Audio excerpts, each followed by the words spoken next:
و میتواند که سبب شود که دفتر اعمال ما بعد مرگمان پوشیده نشود با خیر و عملهای نیکش.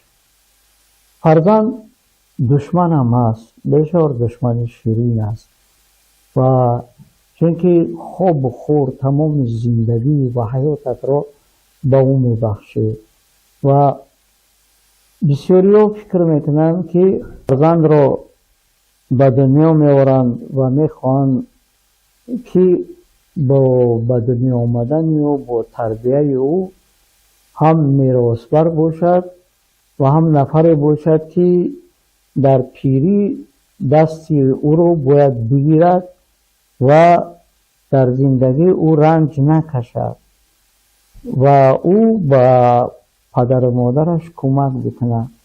ولی اصلا انسان نباید با چنین امید بزید، چونکه وظیفه ما به خاطر خودمان نیست. امام اعظم میگوید که فرزند را برای خود دوست بدار و برای جامعه تربیت بکن. ما فرزندامون باید اونچنان تربیت کنیم که برای خودمان دوست بداریم، برای جامعه تربیت کنیم و از او چیزی باید نخواهیم. هر نفر قریب که اگر چنین خواسته است همیشه در پیری رنج کشیده است، چون که علاقه در اینجا داد گرفت است، حساب کتاب است. تو با او چون یک بیگانه مناسبت میکنی که یعنی این قرض است به گردن او که من تو را مثلا خراندم پوشوندم، این وظیفه تا و در نسل ما مثلا من یعنی ملت ما همین گونه است که پدران برای خودشون نزیستند، برای ما زیستند و زندگی خوش ندیدم برای ما. همه کار فعالیتشون نخوردن، نگفتن، عذاب کشیدن، رنج کشیدن برای ما. و عجیب این که ما هم انمی ادامه بخش کار زندگی پدرانمون شده ایم. ما هم برای فرزندانمون میکنیم و خودمون رو فراموش میکنیم و اصلا باید چنین زندگی داشته باشیم که هم برای خود زندگی کنیم و هم برای آنها. و بسیاری با چون رو نباشی کی راهبر شوی. برای آن که پدر شوی باید پسر خوب شوی تو بدونی که پدر کی است. ما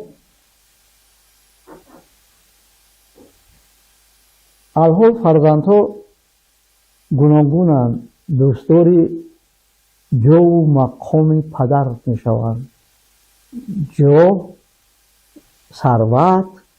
و اگر به تاریخ همین ملت همون نگاه کنیم، همین چندین شاهی که در بخارا گذشتن امیرهای ما همه امینو از 40 پایانند، کمی از اونو از 40 بالا زیستند.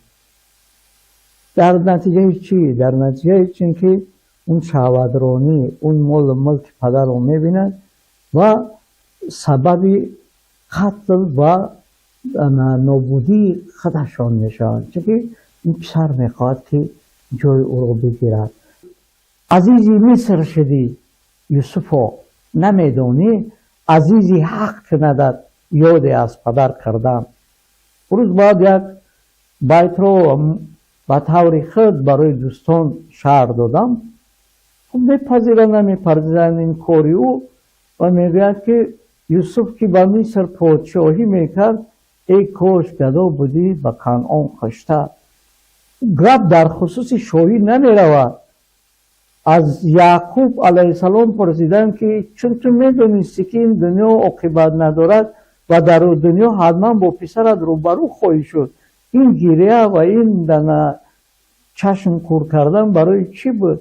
گفت من از دین او میترسیدم، من از دین او میترسیدم که این خردسال رفته بود و چی دینی را قبول کرده است. یعنی او از خاندان نبوت بیرون شد و ترس یعقوب علیه السلام از همین بود. و وقتی که مرگش فرا رسید فرزندانش را جمع آورد که شما کدام خدا را میپرستید، چی خواهید کرد؟